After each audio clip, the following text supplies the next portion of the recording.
जय श्री राम बच्चों। Class 11 chemistry chapter number 4 chemical bonding and molecular structure. बच्चों लास्ट क्लास में मैंने तुम लोगों को ऑक्टेट थ्योरी के लिमिटेशंस के बारे में बताया था, याद है कि भूल गए? आज हम लोग पढ़ने जा रहे हैं बॉन्ड पैरामीटर्स। Bond parameters. देखो बच्चों, बॉन्ड पैरामीटर टॉपिक पढ़ने से पहले मैं तुमको कुछ बातें बता देता हूं। पैरामीटर्स तो बाद में देख लेंगे। किसके पैरामीटर हम पढ़ रहे हैं? बॉन्ड के। किसके पैरामीटर पढ़ रहे हैं? अब सवाल पहला तो यही है कि बॉन्ड होता क्या है? क्या बॉन्ड आंखों से दिखाई देता है? नहीं। बॉन्ड एग्जिस्ट करने वाली क्या चीज है? बॉन्ड सिर्फ और सिर्फ एक अट्रैक्टिव फोर्स है। मैंने तुम लोगों को क्या बताया था? बॉन्ड सिर्फ और सिर्फ क्या है? अट्रैक्टिव फोर्स बिटवीन टू और मोर देन टू एटम्स। हाँ या ना भाई? जब ये अट्रैक्टिव फोर्स है, एटम पास पास आएंगे, जुड़ेंगे, चिपकेंगे, तभी तो मॉलिक्यूल बनेगा। मॉलिक्यूल के अंदर हम बोलते क्या है कि एटम्स जुड़े हुए हैं, चिपके हुए हैं और उनके बीच में बॉन्ड बना हुआ है। जैसे H2 की अगर हम बात करें तो हम ये बना देते हैं, या हम ऐसे बना देते हैं H बॉन्ड H। पर ये तो हम कॉपी पे ड्रॉ कर रहे हैं ना, रिप्रेजेंट कर रहे हैं ना सामने वाले को समझाने के लिए। क्या हकीकत में ऐसी कोई लाइन जुड़ी होती है? नहीं। हकीकत में तो ऐसा होता होगा कि एक हाइड्रोजन का एटम ये रहा, एक हाइड्रोजन का एटम ये रहा, आके जुड़ गए दोनों, और अगर अच्छे से जुड़ जाएंगे तो ये कुछ ऐसा बन जाएगा। हाँ या ना? ऐसा ही कुछ बन जाएगा। तो बॉन्ड यहाँ पर क्या है? बॉन्ड को पैरामीटर फिर कैसे समझाएं? तो देखो बच्चों को हमने स्टार्टिंग में ही इसी चैप्टर में स्टार्टिंग में बता दिया था कि केमिकल बॉन्ड एक तरीके का अट्रैक्टिव फोर्स होता है दो या दो से ज्यादा एटम्स के बीच में। हाँ या ना? लेकिन अब मॉलिक्यूल को तो स्टडी करना ही पड़ेगा, और हमने बॉन्ड को रिप्रेजेंट कर दिया है लाइन से। हकीकत में चाहे जो भी होता हो, लेकिन हम उसको अब कैसे रिप्रेजेंट कर रहे हैं? एक डैश लाइन से। हाँ या ना? तो इस डैश लाइन के कुछ पैरामीटर्स होते होंगे कि नहीं? वो पैरामीटर हमको पढ़ने हैं। जैसे कि बॉन्ड पैरामीटर्स के हमको अंदर क्या क्या पढ़ना है? बॉन्ड लेंथ, इसकी लेंथ कितनी है? मेरी बात समझ पा रहे हो कि नहीं? ये जो डैश लाइन है ना, जिसको हम बॉन्ड बोल रहे हैं, जिसको हम कॉपी पे पिक्टोरिकली रिप्रेजेंट कर रहे हैं, उसके पैरामीटर हम पढ़ रहे हैं। अगर आप ये बना रहे हो डैश लाइन जिसको आप बॉन्ड बोल रहे हो, तो उसको समझाना भी तो पड़ेगा ना सामने वाले को। तो उसके लिए कुछ टर्म्स को डिफाइन किया गया है, जैसे कि इसकी लेंथ कितनी होती है। क्लियर हो गया? बॉन्ड एंगल और बॉन्ड एंथैल्पी, ये तीन चीजें आज हमें पढ़नी है। समझ में आ गया? करें शुरू। तो एक एक करके स्टार्ट करते हैं। सबसे पहले स्टार्ट करते हैं बॉन्ड लेंथ से।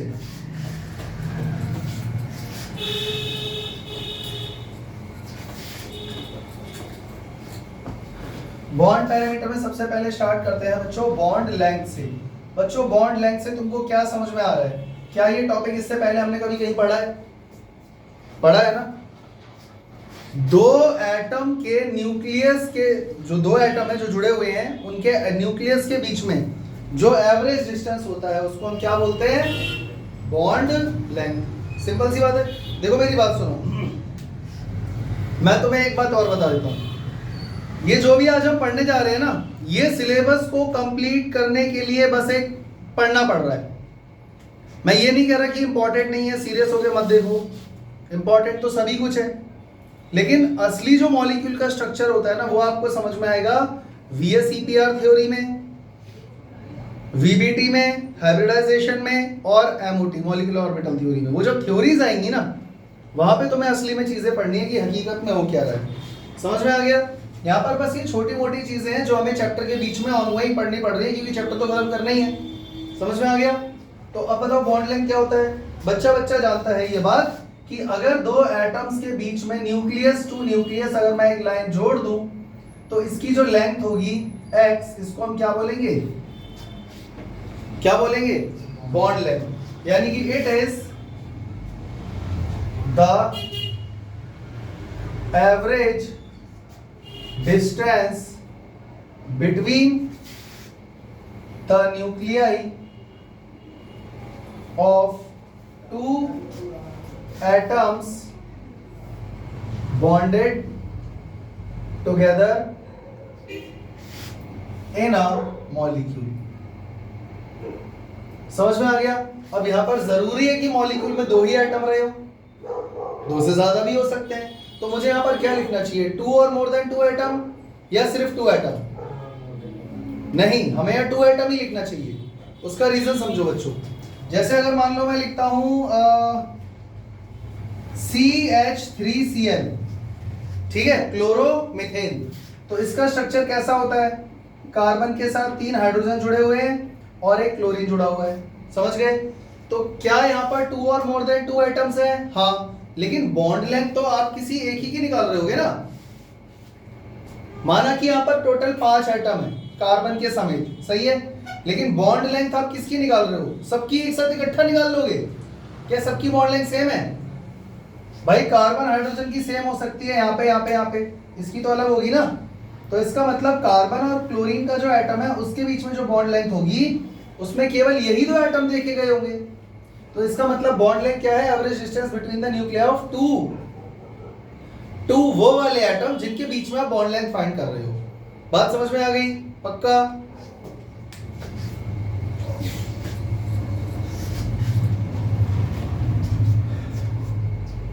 बच्चों जरा सोच के देखो, अगर 2 एटम आपस में आके जुड़ रहे हैं, उनके बीच में कोई अट्रैक्टिव फोर्स लग रहा है, तो क्या जरूरी है वो ऐसा ही नजर आएगा? हो सकता है थोड़ा और दूर हो सकता है इससे भी ज्यादा पास हो सकता है वो इतने पास हो कि वो मर्ज हो गए हो। इस तरीके से मैंने बनाया था ना ये वाला फिगर, ऐसे करके मर्ज हो गए हो, कुछ भी हो सकता है। तो अगर वो मर्ज हो गए हैं तो न्यूक्लियस और न्यूक्लियस के बीच का डिस्टेंस और भी कम हो गया होगा। मेरी बात समझ पा रहे हो? तो बॉन्ड लेंथ हमको क्या बता रहा है? वो हमें एक तरीके से एवरेज इक्विलिब्रियम डिस्टेंस बता रहा है 2 न्यूक्लियस के बीच में। इक्विलिब्रियम डिस्टेंस का मतलब ऐसे समझ लो कि बच्चों देखो, 2 एटम आपस में तभी बॉन्ड बनाएंगे जब उनके बीच में कुछ अट्रैक्टिव फोर्स लगेंगे। इसके आउटर मोस्ट शेल में बहुत सारे इलेक्ट्रॉन भी होंगे, इसके भी आउटर मोस्ट शेल में बहुत सारे इलेक्ट्रॉन होंगे। सोच के देखो, तो इसका मतलब रिपल्शन होगा या नहीं होगा? रिपल्शन होगा या नहीं होगा इलेक्ट्रॉन्स की वजह से? और इस पे पॉजिटिव चार्ज है, पॉजिटिव चार्ज भी रिपल्शन ही करता है। लेकिन कुछ तो ऐसा है जो एक दूसरे को ही अट्रैक्ट कर रहे हैं। हो सकता है इसमें एक इलेक्ट्रॉन कम हो प्रोटॉन की कंपैरिजन में, और इस पे एक इलेक्ट्रॉन एक्स्ट्रा हो प्रोटॉन की कंपैरिजन में, तो इलेक्ट्रोस्टैटिक अट्रैक्टिव फोर्स लग रहा होगा। तो टोटल रिपल्सिव फोर्स बड़ा है या टोटल अट्रैक्टिव फोर्स बड़ा है? अट्रैक्टिव फोर्स बड़ा है, तभी तो आगे इनके बीच में बॉन्ड बन रहा है। तो ये जो टोटल अट्रैक्टिव फोर्स में से रिपल्सिव फोर्स माइनस करके जो रिजल्टेंट बचा हुआ फोर्स है अट्रैक्टिव का, वो इन 2 एटम्स को एक ऐसी इक्विलिब्रियम स्टेट्स में ले आता है कि इनके बीच में कितना डिस्टेंस होना चाहिए, इसको इस तरीके से एडजस्ट करके मॉलिक्यूल बना देता है। समझ में आया?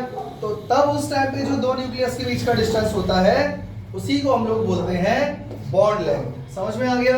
मतलब यहाँ पर ऐसा नहीं है कि कोई भी 2 एटम हम अपनी मर्जी से एडजस्ट करके बॉन्ड लेंथ निकाल लेंगे। जो नेचर में एग्जिस्ट करता है वो हम स्टडी कर रहे हैं। समझ में आ गया?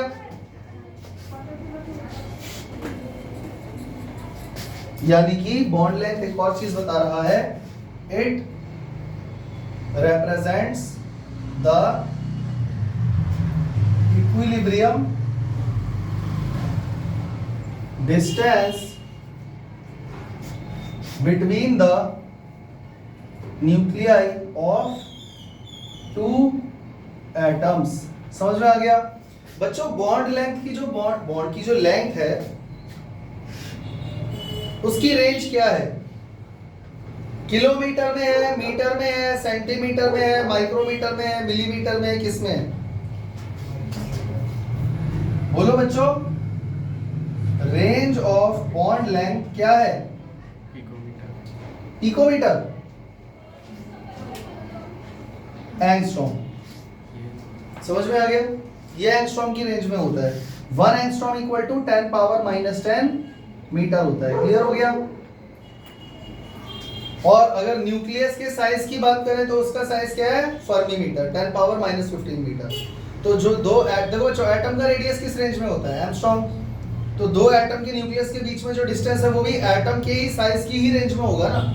तो वो एंगस्ट्रॉम की रेंज में होता है। क्लियर हो गया? चले आगे। और हाँ देखो, कई बार ऐसा भी होता है, जैसे मान लो आपके पास है 528 पिकोमीटर, तो इसको मैं क्या लिख सकता हूं एंगस्ट्रॉम की टर्म्स में? अगर मैं डेसिमल को 2 प्लेस पीछे ले जाऊं तो ये हो जाएगा 5.28 एंगस्ट्रॉम। समझ में आ गया? तो पिकोमीटर में भी लिख सकते हैं, कुछ गलत नहीं है। डेसिमल को 2 प्लेस आगे ले जाओगे, वापस से पिकोमीटर में बन जाएगा। तो ऐसा कोई हार्ड एंड फास्ट रूल नहीं है कि एंगस्ट्रॉम में ही आपको रिप्रेजेंट करना है।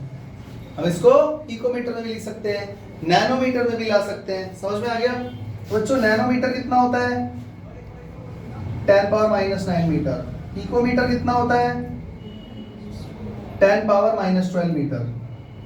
तो अगर कहीं इस रेंज में दिया हो तो घबराने वाली कोई बात नहीं है, ये तीनों बहुत क्लोज है एक दूसरे के। ठीक है? 10⁻⁻9 इससे थोड़ा सा बड़ा है और छोटा है, और 10⁻12 और भी छोटा है। शायद उल्टा बोल दिया मैंने। 10⁻⁹ 10⁻⁻10 से बड़ा है और 10⁻12 छोटा है। समझ में आ गया?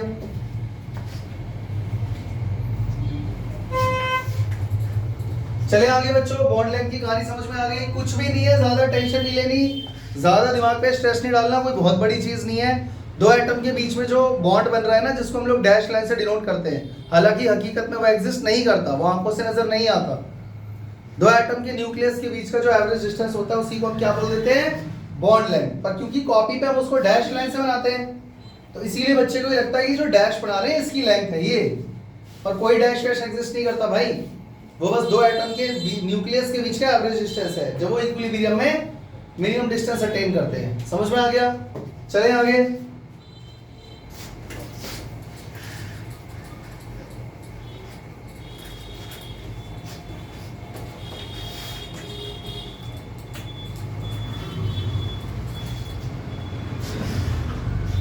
अच्छा बच्चों, बुक में एक टॉपिक और दिया हुआ है, वैन डर वाल रेडियस। वैन डर वाल रेडियस मिला तुम लोगों को?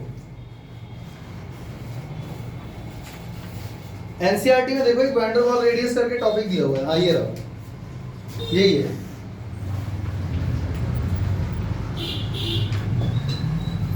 वैन डर वाल रेडियस क्या होता है बच्चों?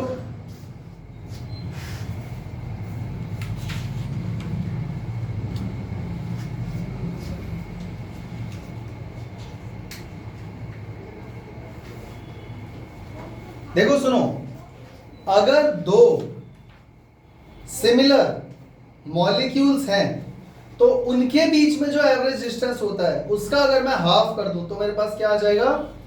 वैन डर वाल रेडियस। समझ में आ गया? पहले मैं इसको डिफाइन कर देता हूं, फिर समझाता हूं। ठीक है? यानी कि it is the half of the average distance between the center of two molecules, बल्कि two adjacent molecules, two adjacent molecules of same element या same compound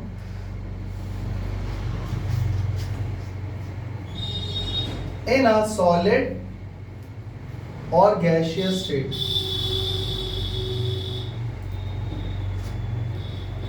सॉलिड या गैशियस स्टेट में अगर दो मॉलिक्यूल हैं पास पास, तो उन दोनों मॉलिक्यूल के बीच का जो एवरेज डिस्टेंस है उसका अगर हम हाफ कर देंगे तो हमारे पास आ जाएगा वैन डर वाल रेडियस। अगर समझ में नहीं आ रहा है तो एक तरीका देखो, यहाँ पे देखो बच्चों बोर्ड पे, क्लोरीन का मॉलिक्यूल कैसा होता है बच्चों? मान लो ये भी क्लोरीन का एटम है, ये भी क्लोरीन का एटम है। समझ गए? तो बच्चों इसका सेंटर ये रहा, इसका सेंटर ये रहा, तो सेंटर टू सेंटर डिस्टेंस बच्चों ये कितना हुआ? मेरे कहने का मतलब ये है कि अगर मैं इन दोनों के बीच का डिस्टेंस फाइंड करूं तो ये क्या है?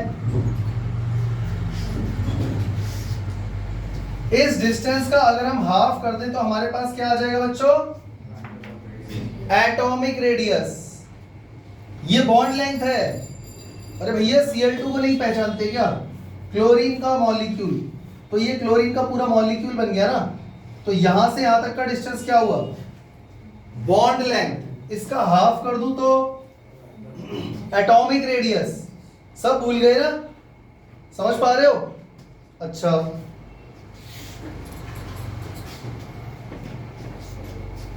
मान लो देखो ये क्या है बच्चों, ये है Cl2 का मॉलिक्यूल, इसके नियर बाई कहीं पे एक और मॉलिक्यूल है। मान लो यहां पर एक और मॉलिक्यूल आ गया, ये रहा क्लोरीन का एक दूसरा मॉलिक्यूल, इसमें भी इसका सेंटर ये रहा, इसका सेंटर ये रहा, सेंटर टू सेंटर जोड़ेंगे तो क्या आ जाएगा? बॉन्ड लेंथ, और उसका हाफ कर देंगे तो क्या आ जाएगा? Atomic radius. यहां पर भी ये चीज क्लियर है। वैन डेर वाल्स रेडियस कहां है फिर? तो बच्चों ध्यान से सुनो, अगर मैं इन दोनों मॉलिक्यूल्स का सेंटर ढूंढूं तो इस मॉलिक्यूल का सेंटर कहां पर है?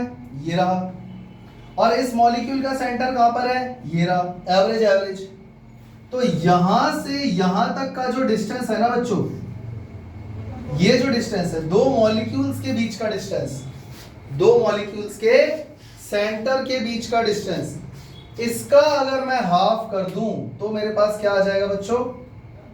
ये डिस्टेंस क्या हो जाएगा? वैन डर वाल रेडियस। अभी आया समझ में या नहीं आया? फिर से पढ़ो। It is the half of the average distance between the center of two adjacent molecules.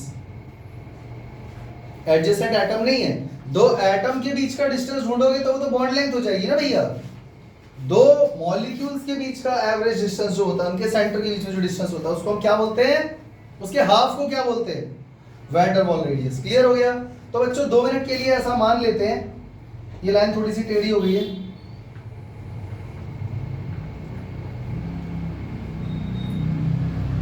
ऐसा मान लेते हैं बच्चों ये डिस्टेंस है 198 पिकोमीटर, ठीक है, और इसके बीच का जो टोटल डिस्टेंस है वो दिया हुआ है हमको 360 पिकोमीटर। तो अगर मैं तुम लोगों से कुछ पूछूं तो बता दोगे? बता दोगे बच्चों? ये क्लोरीन का मॉलिक्यूल है, ठीक है, ये भी क्लोरीन का मॉलिक्यूल है। मुझे ये बताओ बॉन्ड लेंथ कितनी है? क्लोरीन के मॉलिक्यूल की बॉन्ड लेंथ कितनी है? कौन बताएगा? 198 पिकोमीटर। बच्चों अगर मैं पूछूंगी एटॉमिक रेडियस कितना है तो कितना हो जाएगा? एटॉमिक रेडियस बताओ इसको देखकर। अरे भैया दो न्यूक्लियस के बीच का जो डिस्टेंस है उसका अगर आप हाफ कर दोगे तो एटॉमिक रेडियस नहीं आ जाएगा? तो कितना हो गया 198 का हाफ? 99 पिकोमीटर। अच्छा अगर मैं तुमसे ये पूछूं कि average distance between two adjacent molecules कितना हो गया बच्चों? 360 पिकोमीटर। और अगर मैं पूछूं कि वैन डेर वाल्स रेडियस कितना है तो कितना हो जाएगा? 180 picometre. Van der Waals radius. तो चेक करो ये जो दो मॉलिक्यूल के बीच का डिस्टेंस है उसका क्या करना है आपको? हाफ। तो 360 का हाफ करोगे तो कितना आ जाएगा? 180 पिकोमीटर। तो यहाँ पर आपके पास आ जाएगा 180 पिकोमीटर।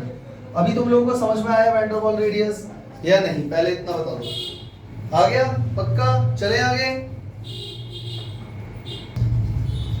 बॉन्ड लेंथ समझ में आ गया? देखो मेन टॉपिक अभी तक जो हमने पढ़ा है वो बॉन्ड लेंथ है, लेकिन साथ में एक एक्स्ट्रा चीज दी हुई थी वैन डेर वाल्स रेडियस, वो भी मैंने समझा दिया।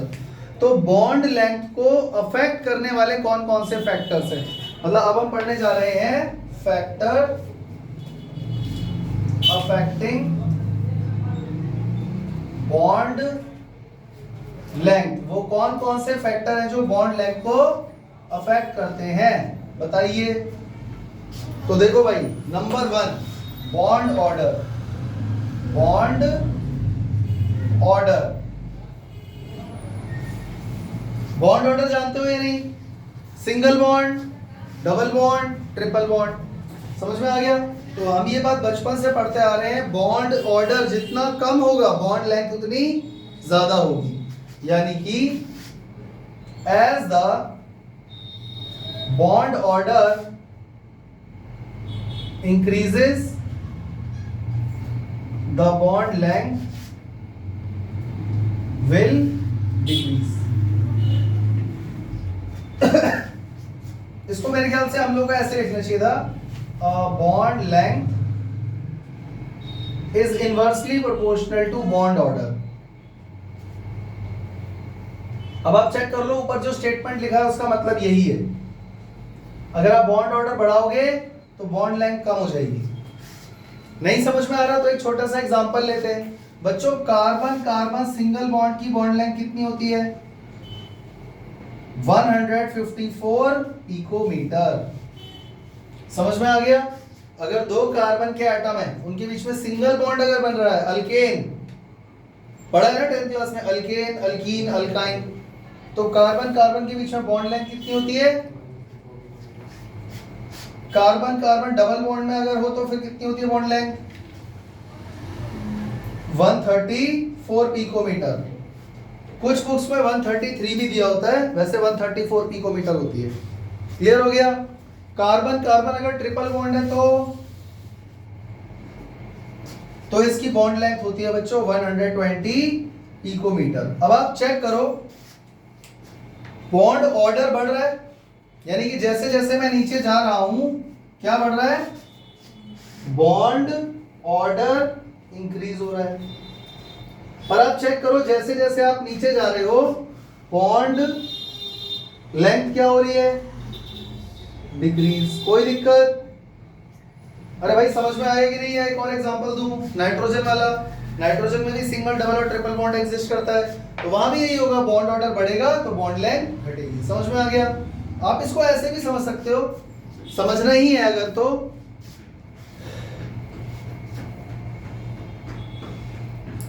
जैसे मान के चलो आपके पास एक पेंसिल है, एक सिंगल पेंसिल है, आपको उसको तोड़ना है, तो वो आसान रहेगा या अगर मान लो बंडल ऑफ पेंसिल है उसको तोड़ना आसान रहेगा? या फिर ऐसे मत समझो, एक दूसरे तरीके समझाता हूं। यहाँ पे कार्बन और कार्बन जो है ना, एक दूसरे को पकड़ के रखा हुआ है एक हाथ से। समझ में आ गया? समझ में आ गया? और इसमें कार्बन कार्बन ने एक दूसरे को पकड़ रखा है दो हाथों से। अगर दो हाथों से पकड़ रखा है तो ग्रिप टाइट होगी, वो और ज्यादा पास आना चाहेंगे, अट्रैक्टिंग पावर ज्यादा होगी, तो वो क्लोज हो जाएंगे, इसलिए बॉन्ड लेंथ कम हो जाएगी। और यहाँ पे तीन हाथों से पकड़ रखा है। समझ में आ गया? तो जब तीन तरफ से बॉन्ड बनेगा, तीन हाथ पकड़ रखे होंगे, तो बॉन्ड लेंथ ये और पास आना चाहिए, तो बॉन्ड लेंथ हो जाएगी कम। ये सिर्फ एक समझने का तरीका है, ये कोई ऐसा एग्जिस्ट नहीं करता हकीकत में ऐसा। समझ में आ गया? तो बॉन्ड लेंथ को कौन सा फैक्टर, सॉरी, बॉन्ड लेंथ को कौन सा फैक्टर अफेक्ट कर रहा है? Bond order. क्लियर हो गया? एक और चीज है जो अफेक्ट करती है, वो है size of atom. Number 2, size of atom. जैसे मान के चलो, अगर मैं इसको ऐसे लिख लेते हैं, bond length is directly proportional to size of atom, is directly proportional to size of atom. मतलब ये पूरा स्टेटमेंट लिखने से अच्छा है मैंने डायरेक्ट ये लिख दिया। आप खुद सोचो, एटॉमिक साइज अगर बढ़ेगा तो बॉन्ड लेंथ भी बढ़ेगी। जैसे मान के चलो Br2, अगर मैं Br2 की बात करूं, ब्रोमीन, तो ब्रोमीन का एटम बड़ा होता है, तो Br2 जो बनेगा, चेक करो, उसकी बॉन्ड लेंथ ज्यादा होगी, हाँ या ना? क्लोरीन Cl2 की अगर हम बात करें तो क्लोरीन का एटम छोटा होता है, तो चेक करो सेंटर टू सेंटर डिस्टेंस कम हो गया ना भैया, तो बॉन्ड लेंथ इसकी छोटी नहीं हो गई। अगर और छोटा एटम लोगे तो फ्लोरीन, तो चेक करो सेंटर टू सेंटर डिस्टेंस और भी कम हो गया F2 में, तो बॉन्ड लेंथ और भी कम हो गई। यानी बॉन्ड लेंथ सीधे सीधे किस पर डिपेंड करती है?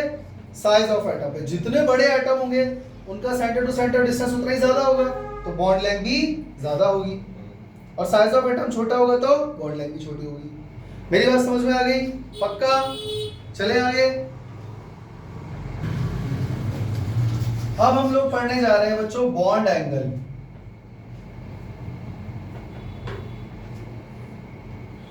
मैंने तुम लोगों को अभी थोड़ी देर पहले बताया था, एटम के मॉलिक्यूल्स के अंदर जो एटम्स हैं वो आपस में जुड़े हुए हैं, वो बॉन्डेड है, और वो बॉन्ड को दर्शाने के लिए मुझे कुछ बनाना पड़ता है इस तरीके से, लाइनें वाइनें।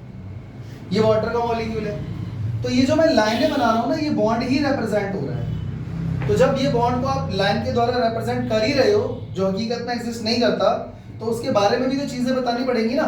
तो एक नया पैरामीटर आ गया बॉन्ड लेंथ के अलावा, बॉन्ड एंगल। समझ में आ गया? तो सवाल ये है कि सर वाटर का मॉलिक्यूल ऐसा क्यों बना दिया आपने, ऐसा भी तो बन सकता है, हाँ या ना? यहां पर बॉन्ड एंगल कितना नजर आ रहा है आपको, 109.5 या 107, और यहां पर बॉन्ड एंगल कितना नजर आ रहा है बच्चों, 180 डिग्री। तो कौन सा सही है? अगर मैं ये ऐसे बना दूं तो ये सही है, अगर मैं ऐसे ड्रॉ कर दूं तो ये सही है, लेकिन हकीकत में जो एग्जिस्ट करता है नेचर में वही तो पढ़ोगे। तो नेचर में ये एग्जिस्ट करता है। समझ में आ गया? तो इसका मतलब दो बॉन्ड के बीच में जो एंगल बन रहा है उसको हम क्या बोलेंगे, बॉन्ड एंगल। समझ में आ गया?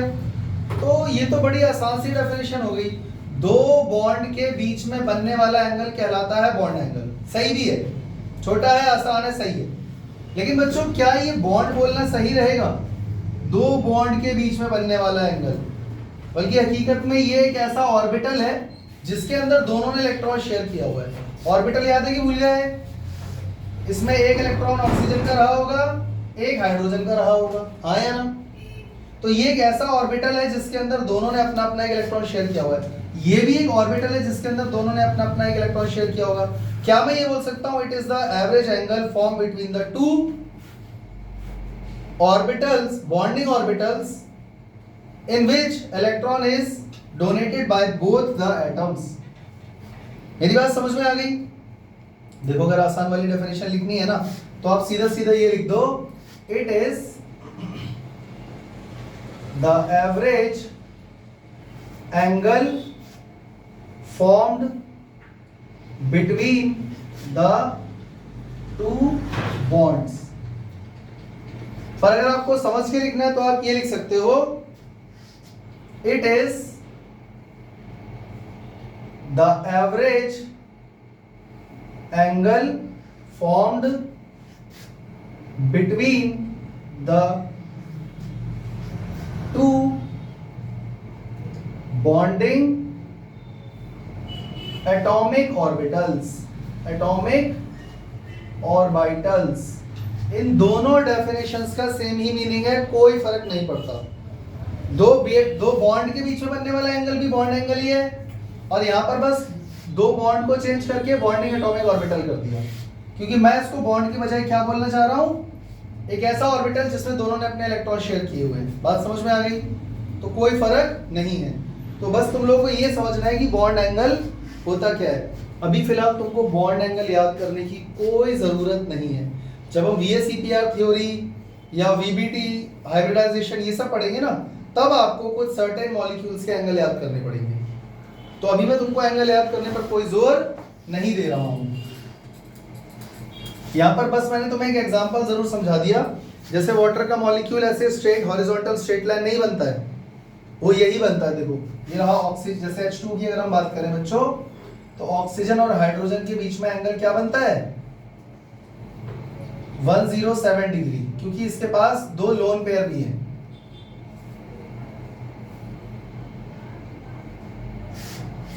समझ में आ गया? तो ये लोन पेयर में रिपल्शन होता है, और लोन पेयर बॉन्ड पेयर में भी रिपल्शन होता है। तो मान लो अगर मैं सीधा बना दूंगा तो इसके पास दो लोन पेयर है, रिपल्शन होगा, ये इसको धक्का मारेगा, ये इसको धक्का मारेगा, तो ये दोनों नीचे बेंड हो जाएंगे ना। इसीलिए इसकी शेप कैसी होती है, ऐसी। और इस शेप का भी एक नाम है जो हम पढ़ेंगे VSEPR थ्योरी में, इसको बोलते हैं टेट्राहेड्रल। पर अगर लोन पेयर को काउंट नहीं करोगे तो इसको हम बोलेंगे बैंड। पर अभी हम उसकी डेप्थ में नहीं जा रहे हैं, क्योंकि मेरा पर्पस अभी तुम लोगों को शेप समझाना नहीं है, बस ये समझाना है कि बॉन्ड का एंगल क्या है। ठीक है? ऐसे ही बच्चों CH4 देखा तुम लोगों ने, मिथेन, तो आप लोग इसको ऐसे बना देते हो CHHHH। तो अगर आप ऐसे बनाओगे तो चारों के बीच में एंगल कितना नजर आ रहा है, 90 90 90 90। पर हकीकत में ये ऐसा होता नहीं है, तो हम कॉपी पे बनाते हैं। हकीकत में ये कैसा है बच्चों, ये प्लेनर नहीं है, ये 3D है। ये रहा कार्बन, 3 हाइड्रोजन नीचे है, एक ऊपर है, तो इसकी शेप होती है टेट्राहेड्रल। और इन सब के बीच में एंगल बनता है 109.5। कितना बनता है बच्चों, 109.5, इधर भी 109.5, इधर भी 109.5। मतलब कि जो चारों एटम है ना जो कार्बन के अराउंड है वो अपने आप को कुछ इस तरीके से अरेंज कर लेते हैं कि बॉन्ड पेयर और लोन पेयर के बीच में कम से कम रिपल्शन लगे। अगर इसकी शेप तुम्हें समझ में नहीं आ रही है तो मैं तुम्हें एक तरीका है मेरे पास समझाने का, मुझे 3-4 पेन दे दो।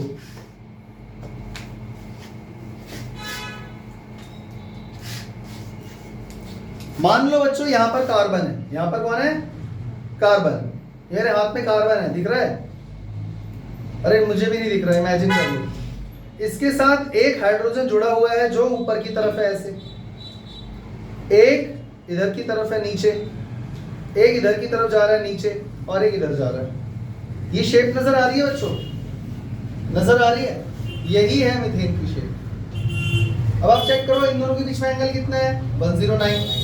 इन दोनों के बीच में, इन दोनों के बीच में, समझ में आ गया? तो ये है शेप इसकी। तो हम जो बचपन से बनाते आ रहे हैं ना, कॉपी में पढ़ते आ रहे हैं, वो पूरी तरह से सही नहीं है। ऐसे ही बच्चों NH3 की अगर हम बात करें, अमोनिया तो नाइट्रोजन ये रहा, ये 3 हाइड्रोजन है और ऊपर एक लोन पेयर होता है। तो इनके बीच में एंगल कितना बनता है बच्चों? 109.5। क्या एंगल बनेगा? 109.5 डिग्री। तो याद रखना बॉन्ड एंगल को किसमें मेजर करते हैं हम लोग? डिग्रीज में। ये भी लिखो, ये समझ गए? टॉपिक खत्म, कोई दिक्कत तो नहीं है? चले आगे। अब ये बॉन्ड एंगल कितना होगा वो कैसे पता चलेगा? उसके लिए हम पढ़ेंगे VSEPR theory, VBT theory, MOT theory. ठीक है?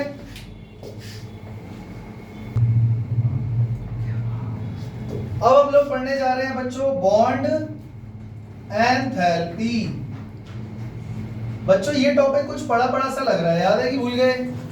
क्या होता है बॉन्ड एंथैल्पी? हम लोगों ने लैटिस एंथैल्पी पढ़ा था, याद है?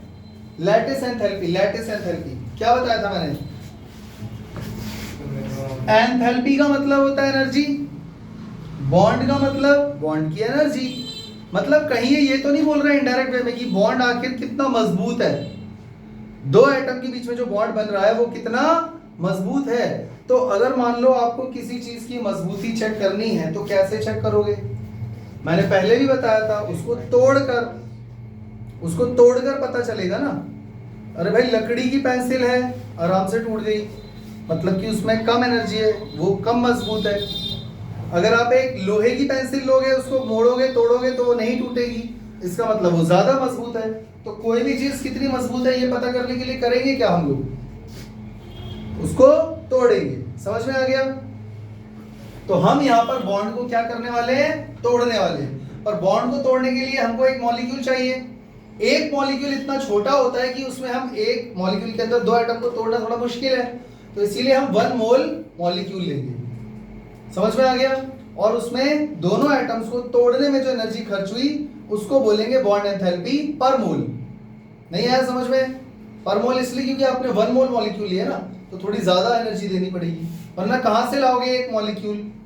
वो ना उसको पकड़ पाओगे, ना वो दिखेगा आपको से, फिर उसको एनर्जी कैसे दोगे, कैसे चेक करोगे? समझ में आ रहा है? तो बॉन्ड एंथैल्पी क्या है? It is the amount of energy required to break 1 mole to break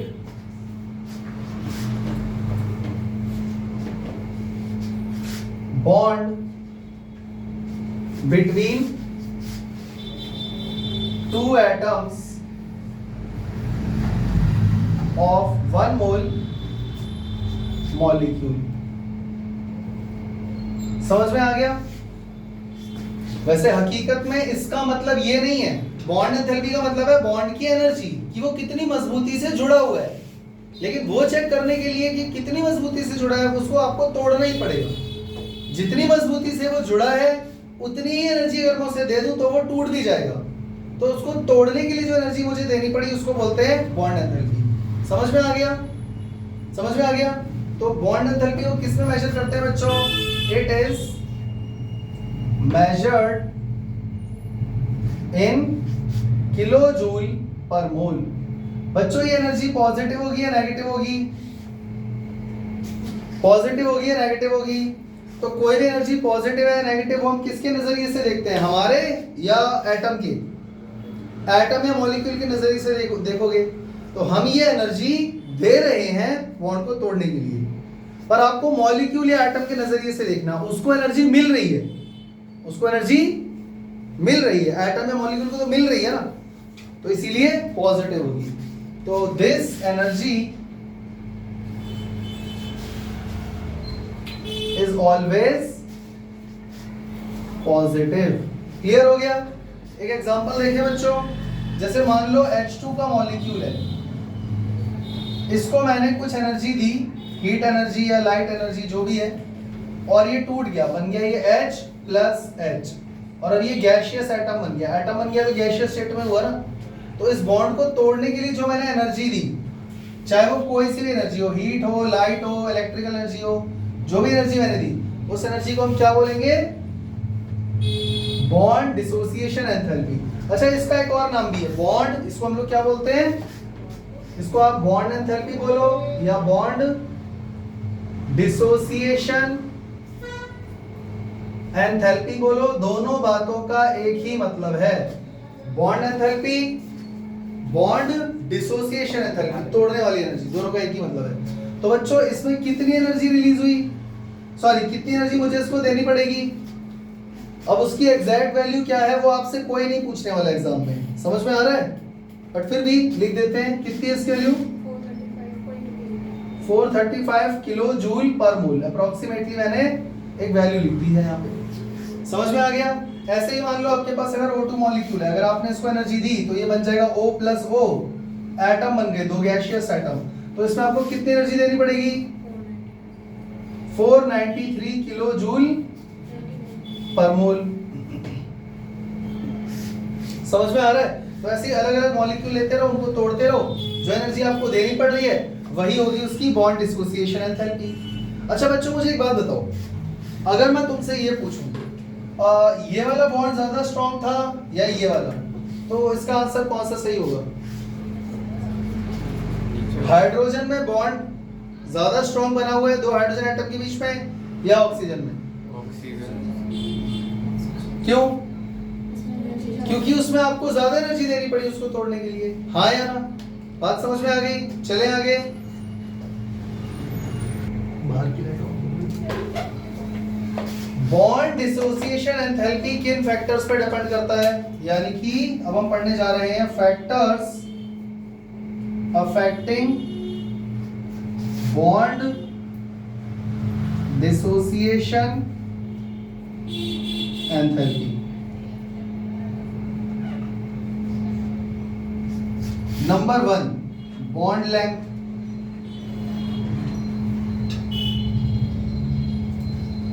भाई जरा दिमाग लगाओ, bond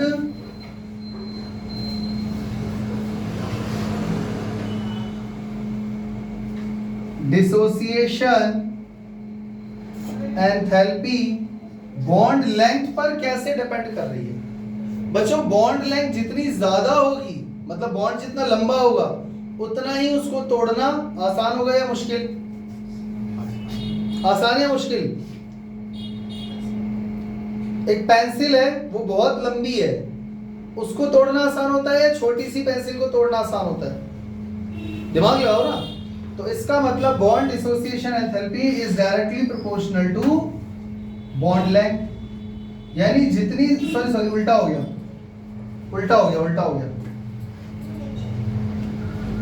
inversely proportional to bond length, inversely proportional to bond length. क्योंकि बच्चों दिमाग लगाओ, बॉन्ड लेंथ जितनी ज्यादा होगी उतना ही बॉन्ड जल्दी टूटेगा, और जल्दी टूटेगा तो उसकी एनर्जी ज्यादा होगी या कम? कम एनर्जी देनी पड़ेगी ना। समझ में आ गया? अच्छा, और किस पर डिपेंड करता है? बॉन्ड ऑर्डर पे। अच्छा, इसका स्टेटमेंट खुद लिख लोगे या वो भी मैं लिखूं? As the bond length increases, it becomes easier to break the bond. therefore its bond dissociation enthalpy is less। नहीं आया समझ में? ये जो मैंने बोला है ना, ये सुन लेना और लिख लेना।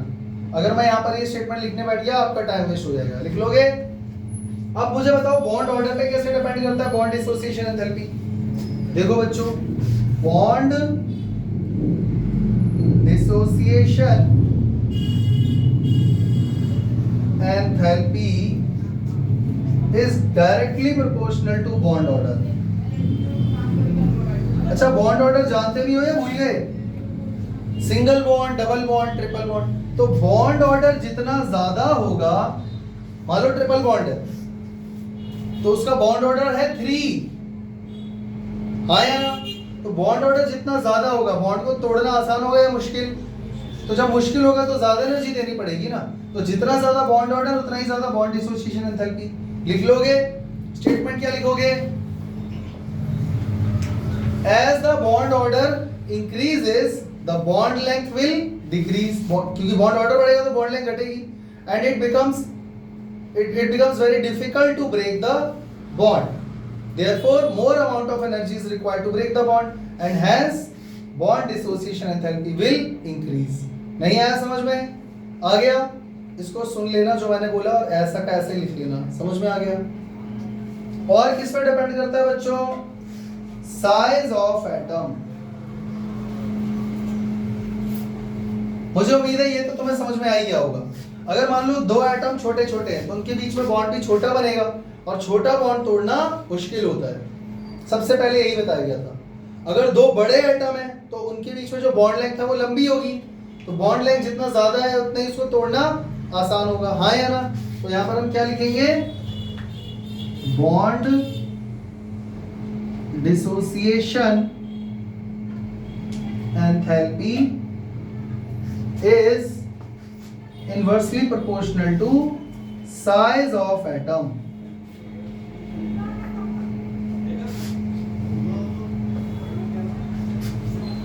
इसमें स्टेटमेंट क्या लिखोगे? देखो, एटम का साइज जितना बड़ा होगा उतनी ही बॉन्ड लेंथ ज्यादा होगी, और बॉन्ड लेंथ अगर लंबी होगी तो उसको तोड़ना भी आसान होगा, तो मुझे कम एनर्जी देनी पड़ेगी। तो इनवर्सली प्रोपोर्शनल हुआ ना। As the size of atoms in a molecule increases, the distance between their nuclei will also increase, which results in longer bond length, and it becomes easier to break a long bond length। Therefore, bond dissociation enthalpy will decrease। खत्म। तो ये जो मैंने यहाँ पर लिखा है ना, डायरेक्टली प्रोपोर्शनल, इनवर्सली प्रोपोर्शनल, ये सिर्फ मुद्दे की बात है, काम की बात है, पर इसको स्टेटमेंट बना के नोट डाल के लिख लेना। Factor affecting bond dissociation enthalpy. समझ में आ गया? आलस मत दिखाना। चले आगे। एक छोटी सी चीज में तुम्हें और समझाना चाहता हूं बच्चों। Average bond enthalpy. बच्चों मैंने तुम्हें बॉन्ड एंथैल्पी समझा दिया, amount of energy required to break the bond. पर बच्चों चेक करो, मैंने आपको एग्जांपल या तो H2 का दिया, या Cl2 का दिया, या O2 का दिया, या N2 का दिया। मतलब ये सारे ही ऐसे एटम हैं, ऐसे मॉलिक्यूल है जो डायटोमिक है। डायटोमिक, हाँ या ना? पर क्या जरूरी है कि दुनिया में सारे मॉलिक्यूल डायटोमिक ही हों? दो से ज्यादा भी तो हो सकते हैं एटम उसके अंदर। तब आप बॉन्ड डिसोसिएशन एंथैल्पी कैसे निकालोगे? तो उस केस में हम लोग एवरेज बॉन्ड एंथैल्पी फाइंड करते हैं। समझ में आ गया? तो यहां पर हम क्या लिखेंगे?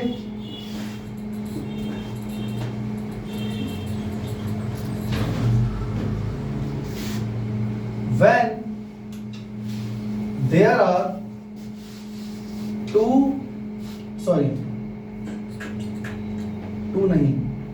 there are more than two atoms in a molecule, मतलब कि polyatomic molecule, then average bond enthalpy is taken। तब वहां पर क्या लिया जाता है?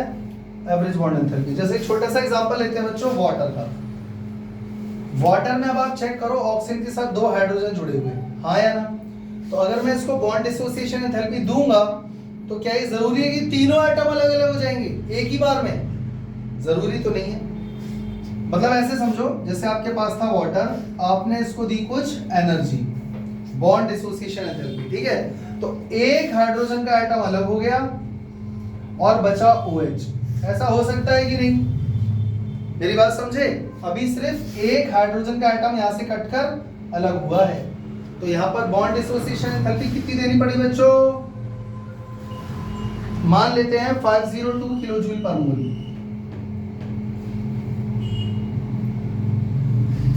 कोई दिक्कत? लेकिन मुझे तो तीनों को ही अलग अलग करना है, तो यहां पर ये जो बचा हुआ OH था, इसको अगेन मैंने कुछ एनर्जी दी और यहां से O और H अलग अलग हो गया, और इसमें मुझे कितनी एनर्जी देनी पड़ी बच्चों? इसमें देनी पड़ी 427 किलो जूल पर मोल। तो समझ में आया? तो अब यहां पर वाटर की बॉन्ड डिसोसिएशन एंथैल्पी क्या बोलोगे, 502 या 427? तो हम यहां पर यूज करेंगे एवरेज बॉन्ड डिसोसिएशन एंथैल्पी।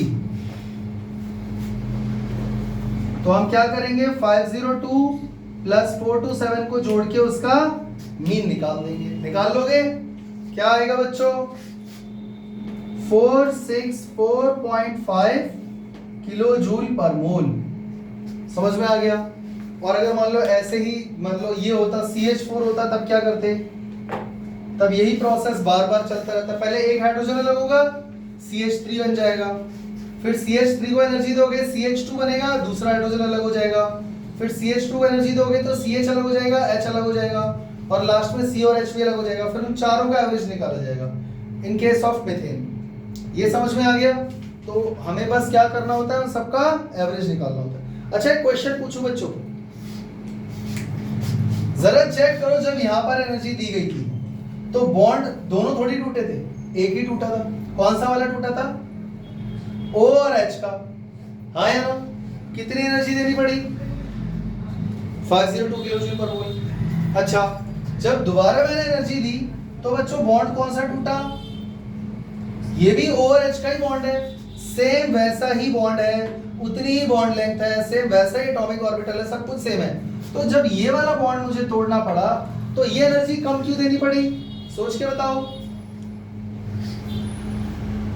देखो H2O जो वाटर का मॉलिक्यूल था ना, वो अपने आप में एकदम स्टेबल था, और जब कोई चीज स्टेबल होती है तो स्टेबिलिटी से अनस्टेबिलिटी की तरफ भला को जाना चाहेगी नहीं, तो इसीलिए इसको मुझे तोड़ने के लिए ज्यादा एनर्जी देनी पड़ी। अब जो OH है वो ऑलरेडी अनस्टेबल है, तो अनस्टेबल है तो इसको एनर्जी तोड़ने के लिए मुझे ऑब्वियसली कम देनी पड़ेगी, तो इसीलिए 427 देनी पड़ी। समझ गए? और इसका एवरेज निकालोगे तो एवरेज बॉन्ड डिसोसिएशन एंथैल्पी आ जाएगी। समझ में आ गया बच्चों? क्लियर हो गया? अब यहाँ पर एक बात अपने दिमाग में फिट कर लेना, बॉन्ड लेंथ जितनी ज्यादा होगी उसको तोड़ना उतना ही आसान होगा, तो उसकी बॉन्ड एंथैल्पी कम होगी। बॉन्ड ऑर्डर जितना बड़ा होगा उतनी ही बॉन्ड लेंथ छोटी होगी, उसको तोड़ना मुश्किल होगा, उसकी बॉन्ड एंथैल्पी ज्यादा होगी। समझ में आ गया? तो बच्चों नेक्स्ट क्लास में हम लोग नेक्स्ट टॉपिक स्टार्ट करेंगे। मिलते हैं नेक्स्ट क्लास में, तब तक के लिए जय हिंद, जय श्री राम।